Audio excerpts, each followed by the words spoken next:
Բարև ձեզ Ժողովուրդ ջան։ Ժողովուրդ ջան, ինչքան մոտենում ընտրության օրը, հունիսի 7-ը, այնքան ես անլրջանում եմ։ Ինչ որտեղ ցինիկ անում եմ։ Ու այսօր մի հատ հարց ունեմ։ Ուղղում եմ հարցս Վլադիմիր Վլադիմիրիչ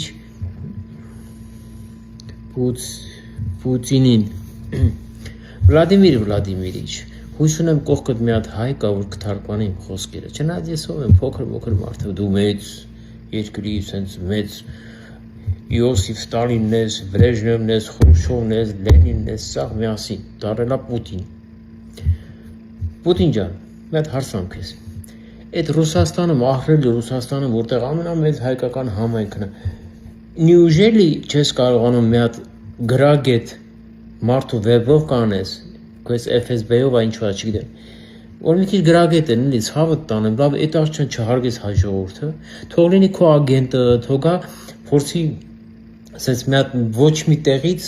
դառնա, ասենք, վարչապետ, ոչ մի քաղաքական, ասենք, բան չի ունեցել, ասենք, էլի ինձ ճանապարհ չի ունեցել որպես քաղաքական գործիչ, ունեց շուկայից կտրվել է ու բանը ուղարկել է ստե վերբով կայսայ, որպեսզի դառնա վարչապետ։ Լավ, մի հատ ինտելեկտուալ մարդ չկա, որ նախադասություն ասի, մի հատ հիմարություն դուրս չտա, որ ասենք իմ նման մարդը անլրջանա արդեն։ Մենք մեղ ենք, չէ՞, կան թեյ ես գնահատում հայազգին ու մտածում ես, որ հայազգը պետք է գնա Տաշի Սամոյին ձեն տա։ Հա, եթե փողերով առնես, հա, միգուցե, որովհետև հայազգը շատ է սիրում փող։ Ցավոք սրտի կա, ծախողները շատ են։ Ոնց որ ասենք, քո այդ նույն Տաշի Սամվելիկը։ Քո այդ ամբողջ Ռուսաստանում, քո ամբողջ այդ սրկացված, ասենք, մասայի մեջ մի հատ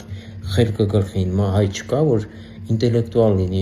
մտածող լինի, տրամաբանող լինի, ճիշտ արտահայտվել իմանա, հայերեն իմանա նորմալ։ Ես կարծում եմ, որ կա։ Բայց ոչ մի խելքը գլխին հայ, ինտելեկտուալ, մտածող, տրամաբանող, մակարդակով հայ, քո այդ փողերին չի ծախվի։ Չի դառնա քո FSB-ի ագենտը։ Իսա ես իմ հարցին պատասխանեցի։